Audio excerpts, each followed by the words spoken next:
vous retrouver en ce jeudi dans une nouvelle vidéo pour parler de la rentrée. N'hésitez pas à me dire dans les commentaires comment s'est passée votre rentrée, si vous avez eu un bon emploi du temps, une bonne classe, etc. Aujourd'hui on va tester des astuces qui pourront peut-être être très utiles pour vous cette année ou pas. C'est des astuces que j'ai vues sur la chaîne YouTube 5 minutes, je sais plus ce que c'est, mais vous savez c'est les vidéos qui passent super vite des fois sur Facebook, sur Instagram avec plein d'astuces. On a l'impression que c'est super facile à faire, que ça va nous sauver la vie. Et des fois quand on les fait c'est pas la même chose, vous allez voir ça. J'ai choisi 4 astuces back to school voilà, qui peuvent s'utiliser en classe. On va les tester ensemble en direct et voir si ça marche, c'est parti. Si la vidéo vous plaît, n'oubliez pas de la liker et n'oubliez pas d'être abonné à ma chaîne pour suivre toutes mes vidéos. On va commencer avec la première astuce qui à mon avis ne fonctionne pas du tout, je vois pas comment ça peut marcher, mais à chaque fois je le vois sur les vidéos d'astuces de la rentrée, donc pourquoi pas.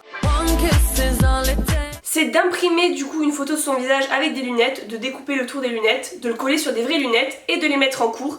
Et dans ce cas là on aura l'impression d'être réveillé et on pourra tranquillement faire la sieste. Enfin pour moi c'est totalement inconcevable que ça puisse marcher en classe, mais à chaque fois je le vois dans des vraies vidéos d'astuces, donc je comprends pas pourquoi, donc on va voir. Ça se trouve vous allez me dire que l'illusion marche totalement, donc on va le faire tout de suite. Bon la taille ça a l'air d'aller, on va couper.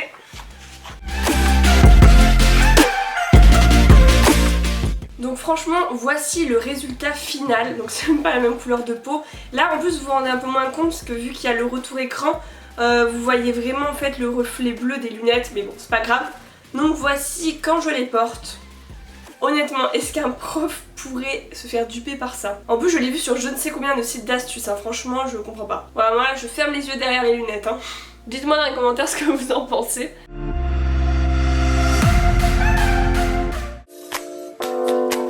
Deuxième astuce que j'ai trop hâte de tester, et pareil je ne pense pas que ça va marcher, c'est d'utiliser du dentifrice à la place d'un effaceur, d'un blanco, et apparemment vu qu'on en voit dans la vidéo ça sèche très vite, c'est totalement opaque et on peut écrire par dessus, donc j'ai vraiment du mal à comprendre comment ça peut marcher, mais on va tester ça en direct. C'est parti pour le crash test, je vais essayer d'effacer ce mot-ci, donc j'ai un dentifrice totalement classique, un Colgate, j'ai essayé de prendre quelque chose qui est blanc et pas bleu, donc apparemment voilà ça s'applique avec le doigt sur le mot, ouais.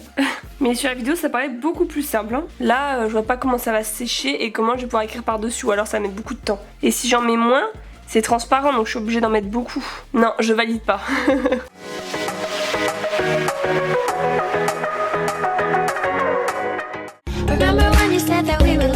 Troisième astuce aussi que je trouve bizarre par rapport aux mines des stabilos, c'est de la couper au milieu pour ensuite pouvoir surligner à la fois au-dessus du mot et en dessous et pas au milieu. Vous savez ça fait un petit peu un effet spécial, mais voilà j'ai du mal à imaginer comment on peut couper. Moi je vais le faire avec des ciseaux, voilà on n'a pas tous un cutter sur nous. Et c'est parti. J'ai pas un cutter ultra précis mais voilà on n'a pas tous ça sur nous, donc je vais essayer avec des ciseaux classiques pour voir si ça marche. Oula. Mais la plupart des mines de surligneurs sont comme ça, c'est assez dur, donc dans tous les cas, c'est dur à réaliser en vidéo, on dirait que c'est super facile, mais une fois qu'on le fait, c'est impossible. Y a rien qui marche dans ces astuces. Voilà ce que ça donne, bon j'ai un trait plus fin, parce qu'il n'y a que la moitié, mais du coup ça ne marche pas non plus. Bon pour l'instant cette vidéo n'est pas très convaincante, j'ai vraiment pris des astuces qui me paraissaient un peu compliquées à réaliser, c'est pour ça que j'ai pas pris des trucs totalement basiques. La dernière c'est de prendre des stylos, donc là dans la vidéo je vous mettrai en exemple, c'est avec de la colle, mais j'ai vu aussi des vidéos comme ça avec du scotch, donc moi je le fais avec du scotch, je vous ai pas retrouvé la vidéo qui montre ça. Du coup c'est d'aligner des stylos, de les mettre avec du scotch ou de la colle, et ensuite de pouvoir écrire plusieurs fois la même ligne. Donc ça c'est notamment quand il faut copier plusieurs fois la même ligne, donc je sais pas si ça se fait encore de nos jours, mais bon avant des fois les punitions c'était comme ça, on écrivait une ligne à la suite. Je ne sais pas si c'est utile, mais en tout cas on va voir tout de suite si ça marche. Alors verdict, c'est galère aussi parce qu'il faut que ce soit aligné au millimètre près, c'est pas du tout comme dans les vidéos où on dirait que c'est facile. Enfin j'ai l'impression que j'ai pris que des astuces qui marchent pas, hein. Ouais après il y a forcément un décalage, bon ça marche un peu plus que le reste, mais voilà c'est pas fou quoi. Bon bah voilà, j'ai tout testé, comme vous pouvez le voir, ce n'est pas toujours aussi simple que dans les vidéos astuces qui défilent. Je pense que c'est pareil pour toutes les recettes qui ont l'air super faciles à faire et tout. En tout cas ça m'a beaucoup amusé de faire cette vidéo. N'hésitez pas à me dire dans les commentaires si vous avez des astuces qui peuvent servir pour l'école, pour les cours et qui fonctionnent. En tout cas je vous retrouve la semaine prochaine pour une nouvelle vidéo, je vous fais de gros bisous et à bientôt.